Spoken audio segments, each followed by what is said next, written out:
everybody, Big TRC. God's blessed me with another beautiful day to get out here and do some flying. Nice and cool, no wind. And I have something totally new today. The E-Flite Piper Cherokee, 1.3 meter from Horizon Hobby. This is an obvious upgrade from the old red Piper Cherokee that's been out for quite a few years. They've made some upgrades to it. The most notable, of course, is the paint. They got away from the old red paint scheme and went to this kind of a throwback livery, which I do like. The other upgrade that I know some people are excited about is the change to the nose wheel assembly, where you can adjust it now a lot easier, so that's pretty cool. This plane flies on the 3S or 4S pack. I'll be flying mine on the 4S 2200, and you can see my CG mark right there that I had made. Nice big compartment, as you can see right there. Assembly of the plane goes together pretty quick.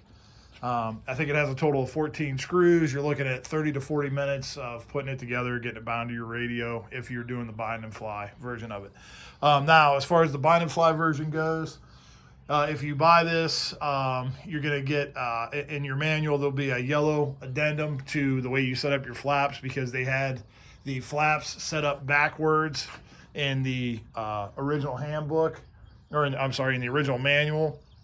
But the addendum is still wrong.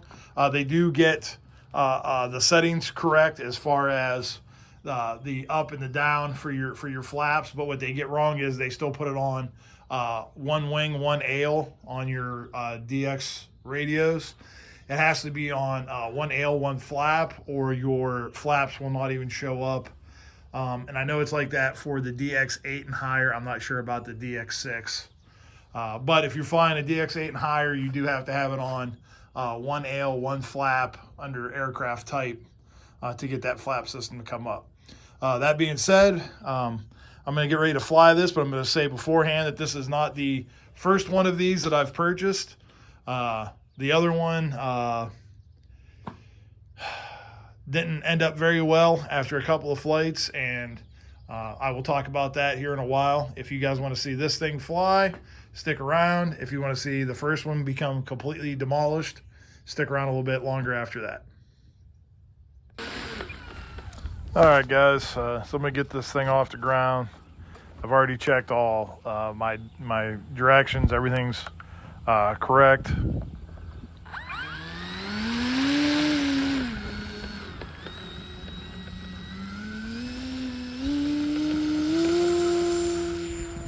And it's off the ground, flying pretty good.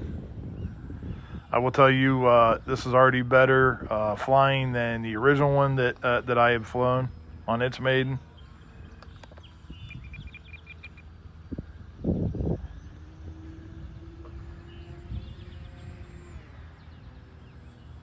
I know I'm pretty high up. You know how that goes. You want to be a few mistakes high when you maiden the plane, so you can make some adjustments. I can tell it's going to need a little bit of trim.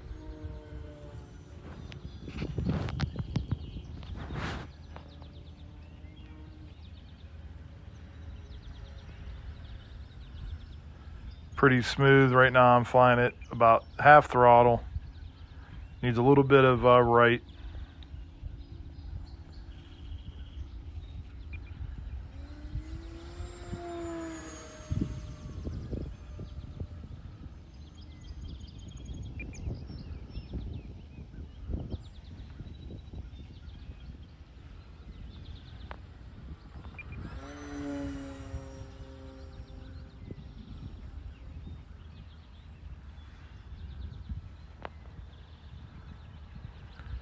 Pretty smooth, nice scale flyer.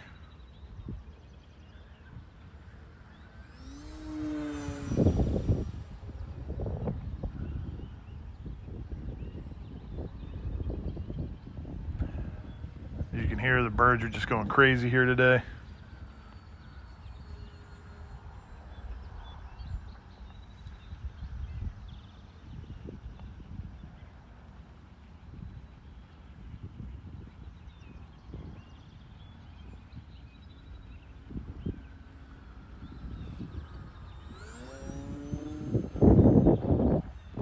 We'll try to get it a little bit closer There is just like a slight cross breeze.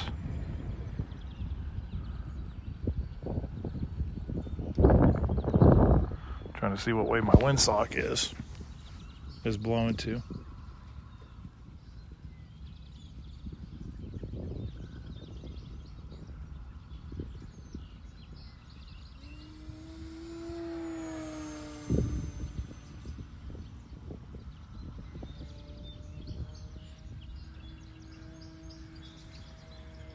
I mean, my overall thoughts on this right now is that it's a pretty good flying airplane.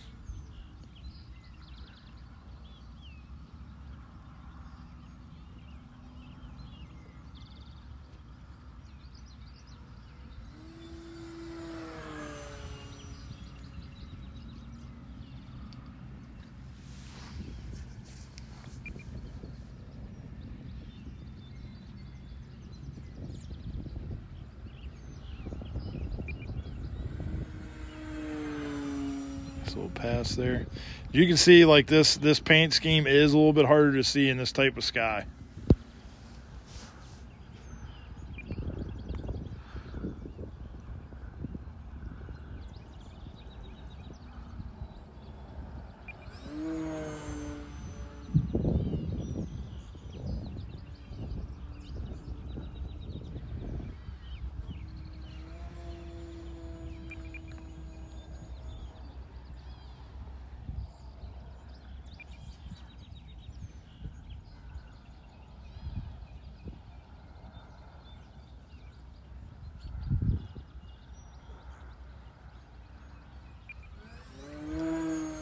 I'm going to get set here in a minute, get ready to start setting up my landing.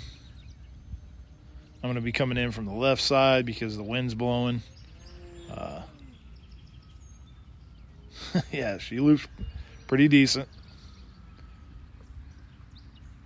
The wind is blowing right down the field, so I'm going to set up from the left-hand side and land into that wind.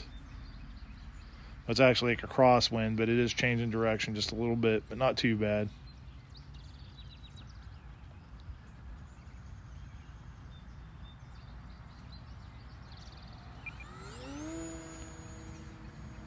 Okay, that was with full flaps down, so I'm obviously going to have to go out a little bit further and burn off some more of that speed first.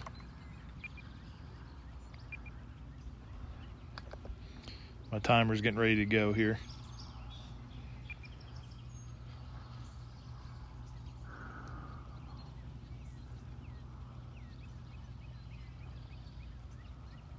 Wow, this thing floats so much. You know what? I think I'm going to go around one more time because I really want to avoid getting in them weeds. This thing has a lot of float. I'm going to do half flaps this time, land on half flaps, see if that improves that a little bit.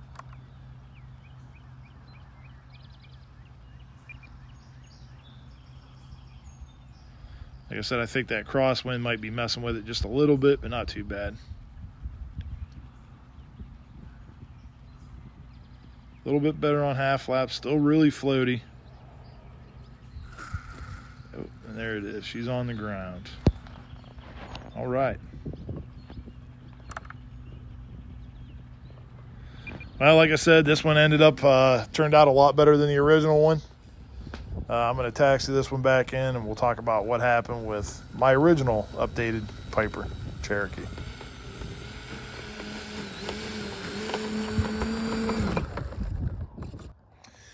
All right, guys, so real quick, I'll give you a little bit of backstory before I show you the video of the horrible ending of the original Piper Cherokee that I had. I'll give you a little bit of the backstory on that. So I had maidened this plane, and I do have a video of the maiden. I'm not even going to post it because really there's no point. Right off the ground, the plane was incredibly, just wanted to nose in. It needed a ton of up. I gave it all the digital trim that it had. It was pretty much everything I could do to keep it from being on the ground, which I was really surprised by because I thought I had everything pretty much dialed in correctly. I got the plane on the ground and started looking around at it, and everything seemed okay, but I had used a lot of my digital trim. I took it back up for a second flight. It flew obviously a lot better because I had it trimmed out. but still worried me that I had used every bit of digital trim on my radio to get it to fly flat and level. And then once I got it on the ground, I realized that I had made a stupid mistake. What I did was I never mechanically centered the stabilator when I put it together. And as you guys can see right here, there's a line. The front of your stabilator should be just about even with that. So what I ended up doing was I took it home because I didn't have my tools here. I took it home and I adjusted this screw right here on this servo. And basically just got that aligned, and that was going to be the fix. Got everything straightened out. I was pretty pleased with that. Brought the plane back out, started to fly its third flight. The first minute was beautiful. The plane flew absolutely perfect, exactly as I probably expected it to fly the original flight. And then everything changed. And, without saying anything else, I will just let you guys watch it. All right, guys, back out here with the Piper Cherokee. I made the necessary adjustments that I should have made before maiden it, so I don't want to say that this is a remade, but it's definitely a do-over. We'll see what happens here. Throttle cut off, my directions are right. Starting off in low rates.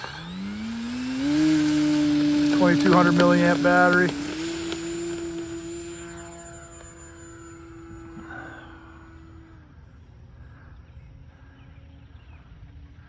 Yep, that's a lot better than yesterday.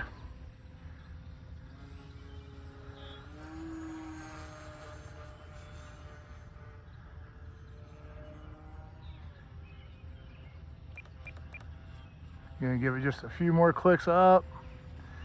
Now it's flying nice and level.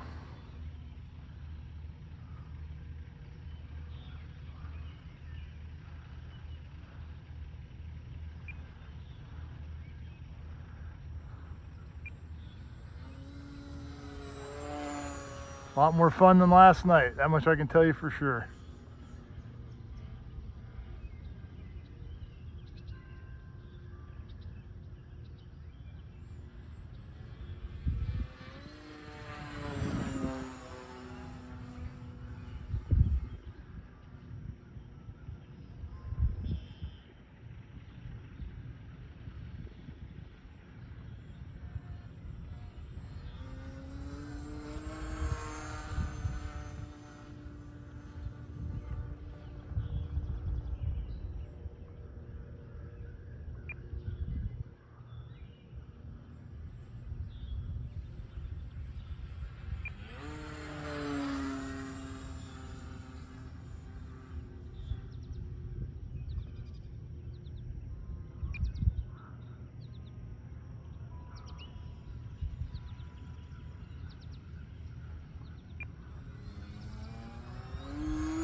A lot smoother.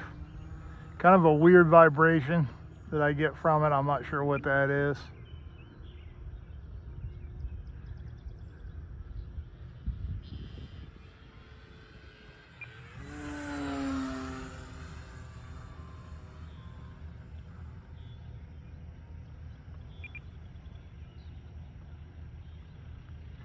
Yeah, it just goes to show you, I mean, you really got to pay attention to the fine details when you made an airplane. I've been flying for a while, so when it was a little bit erratic, I didn't panic. I did what I had to do to get it trimmed out and get it back on the ground. Although somebody not as familiar with flying, if this is your second airplane, and you're... Watch this, Lise. You can actually pinpoint the second when his heart rips in half.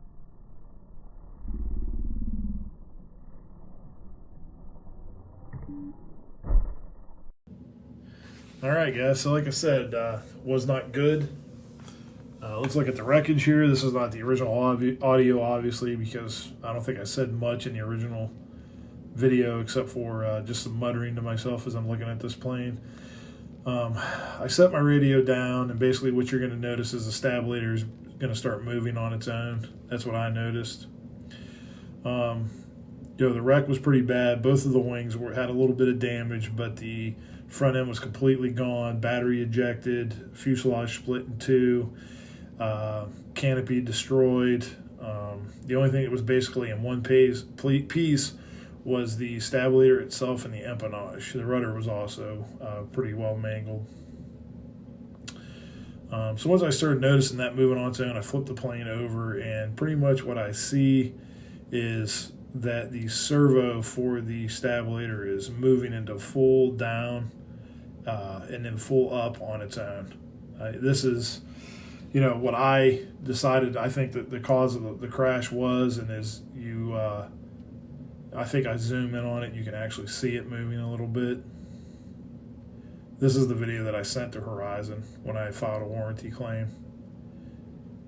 You can see it moving right there. So, I'm not going to say that I've never wrecked an airplane, because I have. There's a video of me wrecking airplanes on this channel. What I've not done is went full speed and then went full down and nosed an airplane directly into the ground. So I thought it was going to be in good shape. I had the video of the crash, had the video of the defect, sent it to Horizon, sent the airplane back to Horizon. They disagreed with me and did not find a defect with the servo. I disagreed with them on that. I did get the plane replaced through the warranty process, because I don't have anything sent to me. Everything that you see me fly, I buy on my own. It's not like a test that they, a test model that they send me or anything like that. So what ended up happening was I did get a new plane. Did I pay full price for it? No. Was it free? Absolutely not. It is what it is. I like Horizon. They've helped me out in the past when, there's been defective parts or whatever, but, crashing is part of flying. But like I said, I'm 100% sure that I was not at fault in this crash. Just looking at it, like I said, the damage was pretty bad. You can see pieces. The little pilot's laying over there off to the side where he got, completely ejected from the plane, which I kind of chuckled. I remember laughing a little bit to myself about when it crashed. So that's it, guys. Crashing is part of flying. I hope you guys have a great day. Have a good time flying out there, and I will see you next time.